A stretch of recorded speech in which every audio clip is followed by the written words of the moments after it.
Hi guys, welcome to my channel. आज के video में हम लोग देखने वाले हैं जननायक चंद्रशेखर विश्वविद्यालय बलिया के बीएड सेकेंड सेमेस्टर का फोर्थ पेपर यानी समावेशी शिक्षा इंक्लूसिव एजुकेशन।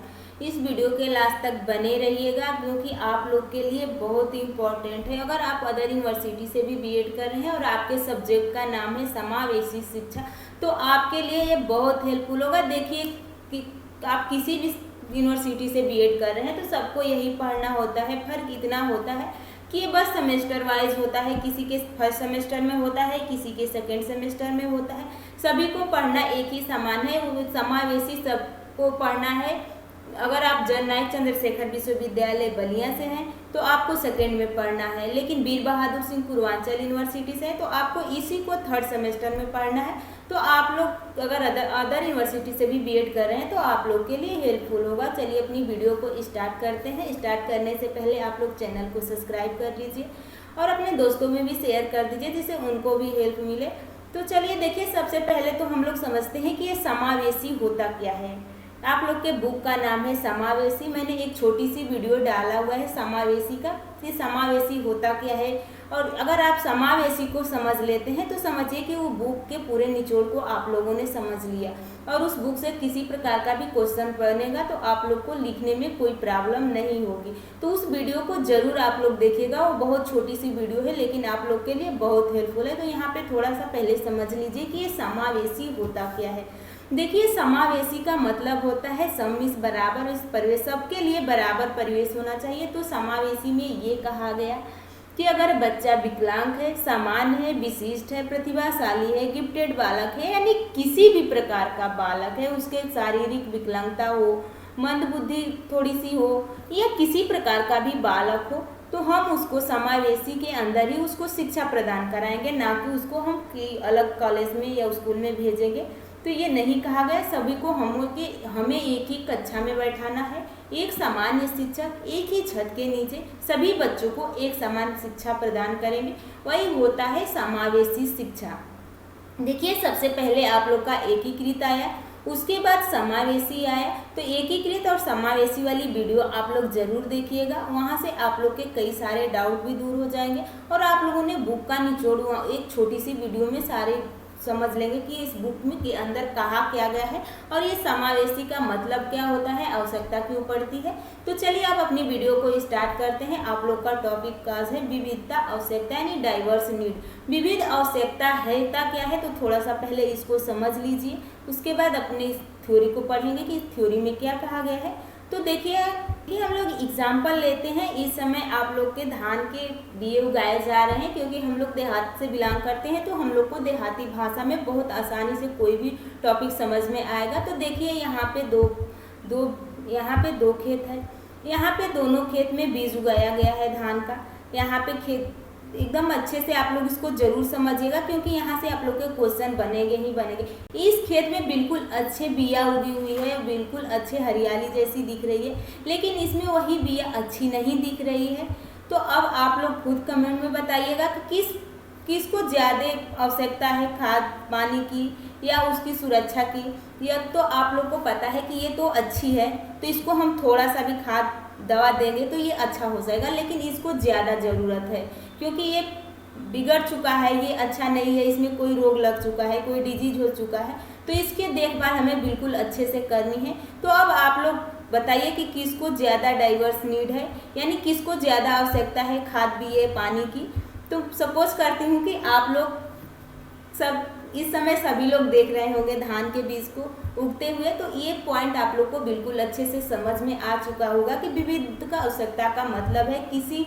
और यहाँ से आप लोग रिलेट कीजिए कि अगर यहाँ पे दो बच्चे हैं, एक बच्चा, दोनों बच्चों का जन्म एक ही साथ हुआ है, लेकिन ये बच्चे बिल्कुल अच्छा है, बिल्कुल स्वस्थ है, इसको कोई मतलब कोई दिक्कत नहीं है, लेकिन यहीं पे ये बच्चा है, इसको हर कई प्रॉब्लम है, इसको कई सारी डिजीज है, इसका विकास नहीं हो पा रहा है। ये बच्चा इसी के साथ का ये बच्चा बड़ा हो चुका है, ये इंटेलिजेंट भी है, हर कोई से बात भी करने लगा है, लेकिन ये बच्चा सुस्त पड़ा रहता है। तो हमें किस बच्चे को ज़्यादा डाइवर्स देना है, किस बच्चे पे ज़्यादा ध्यान देना है, तो हमें इस बच्चे पे ज़्यादा ध्यान देना है क्योंकि ये बच्चा तो थोड़ा सा ध्यान देंगे तो ये बच्चा तेज़ है, सुधर जाएगा, संभल जाएगा, लेकिन ये बच्चे बिल्कुल सुस्त है, इसको कई सारे डिजीज हो चुके हैं, तो इस बच्चे पे हमें ज़्यादा ध्यान देना है। तो अब समझ में आ चुका हो दोनों भाषाओं में, आप लोग को अपनी देहाती भाषा में भी समझ में आ चुका होगा और हम बच्चों के एग्जाम्पल भी लेकर समझा दिए, आप लोग को समझ में आ चुका होगा।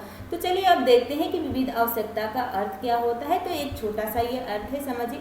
विविधता से तात्पर्य है जहाँ विभिन्न धर्म, संस्कृति, जाति, भाषा आदि के लोग साथ साथ रहते हैं और अपनी आवश्यकताओं को पूरा करते हैं। जिस प्रकार किसी मनुष्य के रंग, रूप, रहन सहन, खान पान इत्यादि में विभिन्नता होती है, ये भिन्न रूप होते हुए भी समान होते हैं। विविधता कहलाता है, जैसे भारतीय सांस्कृतिक विविधता में एकता का अनूठा रूप एक आदर्श प्रस्तुत करता है। यानी आप लोग देख ही चुके, धर्म, संस्कृति, जाति, भाषा आदि के लोग साथ साथ रहते हैं।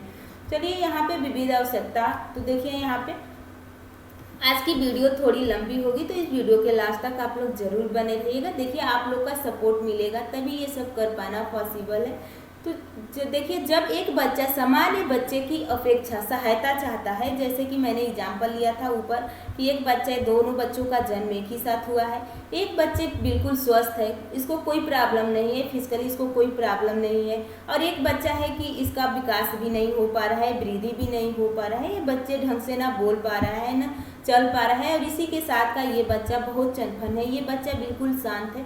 तो अब यही कहा गया है कि जब एक बच्चा सामान्य बच्चे की अपेक्षा सहायता चाहता है तो उसकी विभिन्न जरूरतें होती हैं जो उसे प्राप्त होनी चाहिए, उसे विविधता आवश्यकता कह सकते हैं। आगे देखिए, कोई बच्चा शारीरिक समस्याएं या शारीरिक या संवेदनात्मक तनाव से ग्रसित है तो विशेष जरूरत वाले बच्चों के रूप में जाना जा सकता है। जैसे एक शिक्षक पहला व्यक्ति होता है जो यह जानता है कि कौन से बच्चे विशेष ज़रूरत वाले होते हैं। जब एक क्लास में कई सारे स्टूडेंट बैठे होते हैं तो उसमें से शिक्षक पहचान लेता है कि हमें किस बच्चे पे ज़्यादा ध्यान देना है, कौन सा बच्चा थोड़ा पढ़ने में वीक है, कौन सा बच्चा इंटेलिजेंट है। तो ये पहला व्यक्ति शिक्षक ही होता है जो इन बच्चों को पहचान लेता है। अगला देखिए, विविध बालक अन्य सामान्य बालकों से अलग होते हैं, इसलिए विविध बालकों की आवश्यकताएं सामान्य बालकों से अलग होती है। इन बालकों को इनकी विशिष्टता के कारण सामान्य शिक्षण विधियों व शिक्षा व्यवस्था के द्वारा नहीं पढ़ाया जा सकता। इनके लिए विशेष प्रकार की शिक्षण विधियाँ व विशेष शिक्षा की व्यवस्था की आवश्यकता होती है। तो यहाँ पे अब समझिए, देखिए एक बच्चा, ये बच्चे का क्लास है, यहाँ पे कई सारे बच्चे बैठे हुए हैं, लेकिन यहीं पे एक बच्चा है जिसको थोड़ा देखने में प्रॉब्लम है और एक बच्चा है इसको सुनने में प्रॉब्लम है। तो ये तो सारे बच्चे अच्छे हैं, इन बच्चों को हम क्लास में कहीं भी बैठा सकते हैं तो ये समझ जाएंगे, देख लेंगे, पढ़ लेंगे। लेकिन ये जो दो बच्चे हैं, जो बच्चे देख नहीं पा रहे हैं, जो बच्चे सुन नहीं पा रहे हैं, तो उन बच्चों को अगर हम सारे बच्चों के पीछे बैठा दें तो क्या ये बच्चों के लिए अच्छा होगा? जो बच्चे देख नहीं पा रहे हैं, सुन नहीं पा रहे हैं, आप लोग खुद कमेंट में बताइएगा कि क्या इन बच्चों को हम अगर क्लास में सबसे पीछे बैठा देंगे तो ये समझ पाएंगे? नहीं समझ पाएंगे। तो इसलिए इसमें ये कहा गया कि जिस बच्चे को आवश्यकता हो उस आवश्यकताओं को पूरा करना शिक्षक का कर्तव्य है। या कोई भी टीएलएम से इस बच्चे को पढ़ाएं तो शिक्षक का कर्तव्य है कि इन बच्चे को जो आगे वाला बेंच होता है उसी पर बैठाएं। जिस बच्चे को थोड़ा कम दिखाई दे रहा है उसको भी साफ दिखाई देगा, जिस बच्चे को थोड़ा सुनाई कम दे रहा है तो सुनेगा, और सुनने के साथ शिक्षक के हाव भाव को देखेगा, उनके बोलने के ढंग को देखेगा, उनके हाथों का सहारा देखेगा कि शिक्षक बोल क्या रहे हैं। मतलब उस बच्चे को ऐसे पढ़ाना है कि आपके चेहरे को देखकर वो बच्चा समझ सके कि आप क्या बच्चे को बता रहे हैं। तो यही कहा गया है कि अब इन बच्चों को हमें अगले बेंच पे बैठाना है। हो सकता है तो हो सके तो कोई डिवाइस भी दे देंगे जिससे कि बच्चों को सुनने में और देखने में हेल्प हो जाए। तो यही कहा गया है कि विशिष्ट के कारण सामान्य शिक्षण विधियों और शिक्षा व्यवस्था के द्वारा नहीं पढ़ाया जा सकता। इनके लिए विशेष प्रकार के शिक्षण विधियों और विशेष शिक्षा की व्यवस्था की आवश्यकता होती है। चलिए देखते हैं, टाइप ऑफ डाइवर्स नीड यानी विविध प्रकार की आवश्यकताएं क्या होती हैं। विविध बालकों की आवश्यकताओं को निम्न दो भागों में बांटा गया है। सामान्य आवश्यकताएं क्या होती है और विशिष्ट आवश्यकताएं। देखिए जनरल नीड्स और स्पेसिफिक नीड्स क्या होती है। तो देखिए सामान्य आवश्यकताओं में सामान्य आवश्यकताएं मूलभूत आवश्यकताएं होती हैं, जैसे मनुष्य के जीवित रहने के लिए इनका पूरा होना जरूरी है, जैसे खाना पीना। देखिए सामान्य आवश्यकताएं निम्न प्रकार से हैं। शारीरिक आवश्यकताएं, पहला है देखिए आप लोग का शारीरिक आवश्यकता। देखिए बीएड में आप लोग को रटना तो नहीं है, लेकिन जितने ये पॉइंट्स है इन पॉइंटों को आप लोग को याद रखना है और इसके बारे में आप लोग को बिल्कुल अच्छे से समझना है कि इसमें कहा क्या गया है। तो देखिए शारीरिक आवश्यकताएं, अब हमारी शारीरिक आवश्यकताएं क्या है, मनुष्य की सभी मूलभूत आवश्यकताएं उसकी शारीरिक आवश्यकताएं होती है, जैसे भोजन, पानी की आवश्यकता, स्वस्थ रहने संबंधित आवश्यकता, उपयुक्त विश्राम की आवश्यकता, उपयुक्त कार्य और उपयुक्त निद्रा की आवश्यकता, ये सब हमारी शारीरिक आवश्यकता है। अब देखते हैं मनोवैज्ञानिक आवश्यकताएं में। देखिए क्या है, मनुष्य का अपने आप व वातावरण के साथ समायोजन मनुष्य को मनोवैज्ञानिक आवश्यकताएं हैं। प्यार व सहानुभूति की आवश्यकता, स्वतंत्रतापूर्ण वातावरण की आवश्यकता, स्वाभिमान व आत्मसम्मान की आवश्यकता, आत्मनिर्भर की आवश्यकता, क्षमता विकसित की आवश्यकता, ये सब आप लोग के क्षमता विकसित की आवश्यकता हो जाएगी। देखिए गांव में है सामाजिक आवश्यकताएं। देखिए ये जो मेन हेडिंग्स है, इस हेडिंग को मैं आप लोग से रिक्वेस्ट करती हूँ कि आप लोग जरूर याद कर लीजिएगा। और पढ़ने बैठे हैं तो उम्मीद इतना है कि आप लोग पेपर पेन साथ लेकर बैठे ही होंगे। बाकी तो मैं ये PDF टेलीग्राम पे अपलोड कर दूंगी। ये टेलीग्राम है JLV एकेडमी, इसे आप लोग जुड़ जाइए और ये PDF आप लोग डाउनलोड करके 1-2 बार जरूर पढ़िएगा और पेपर देने से पहले इस PDF को आप लोग जरूर पढ़िएगा। तो चलिए देखिए सामाजिक आवश्यकताएं में क्या हो जाएगा। मनुष्य एक सामाजिक प्रणाली है। मनुष्य के संतुलित विकास के लिए उसकी सामाजिक आवश्यकताओं को पूरा होना बहुत आवश्यक होता है। अगला पॉइंट देखिए, सामाजिक सहयोग की आवश्यकता, सामाजिक अनुमोदन की आवश्यकता, पहचान की आवश्यकता और आत्मविश्वास की आवश्यकता। चलिए देखिए यहाँ पे नोट्स क्या है। उपरोक्त सभी आवश्यकताएं सामान्य और विविध दोनों प्रकार के बच्चों के लिए होती हैं। यानी ये आवश्यकताएं जो बच्चे सामान्य हैं या विविध हैं, यानी विविध का मतलब आप ले सकते हैं कि अगर सामान्य बच्चों से अलग हो यानी उनको कोई प्रॉब्लम हो तो वो विविध में आ जाएंगे। विशिष्ट आवश्यकताएं, देखिए स्पेसिफिक नीड्स क्या होगा। विशिष्ट साधनों की आवश्यकता, जैसे कि श्रवण बाधित बच्चों के लिए श्रवण यंत्र। यहाँ पे देखिए कि अगर एक ये क्लासरूम है, इसमें बहुत सारे स्टूडेंट बैठे हुए हैं, लेकिन यहीं पे एक बालक है जिसको सुनने में प्रॉब्लम है, तो उसको हमें अलग से कोई श्रवण यंत्र दे सकते हैं। या दृष्टि बाधित बालक है, उसको हम अलग से कोई डिवाइस दे सकते हैं या ब्रेन लिपि का प्रयोग करके उसे हम पढ़ा सकते हैं, जिससे कि उन बच्चों को भी समझने में सहायता मिले। तो ये बच्चे की विशिष्ट साधन आवश्यकता हो गई। आंशिक रूप से दृष्टि बाधित के लिए मोटे छपे की पुस्तक आदि होनी चाहिए। आर्थिक सहायता की आवश्यकता। आर्थिक सहायता की आवश्यकता का मतलब कि बहुत सारे माता पिता हैं जिनकी आर्थिक स्थिति अच्छी नहीं है, तो सरकार ने उनका भी सरकार का कर्तव्य है कि उन बच्चों के लिए भी सरकार कुछ करे, यानी उसको कुछ आर्थिक सहायता दे, जिससे कि वो बच्चे भी आगे बढ़ सकें, शिक्षा में भाग ले सकें।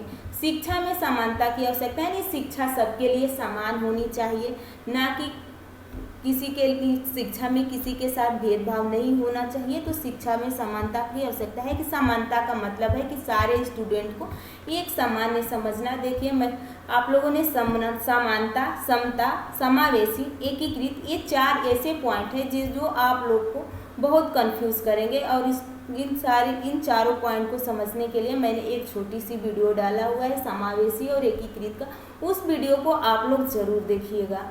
देखिए नोट, शिक्षा में समानता का अवसर की आवश्यकता। शारीरिक व मानसिक रूप से बाधित बच्चों को भी शिक्षा के समान अवसर की आवश्यकता है। विशिष्ट बच्चों को सामान्य बच्चों के साथ ही शिक्षण संस्थाओं में प्रवेश दिया जाए। यदि आवश्यक हो तो विशिष्ट बच्चों के लिए विशिष्ट शिक्षा संस्थाओं का प्रबंधन करना चाहिए।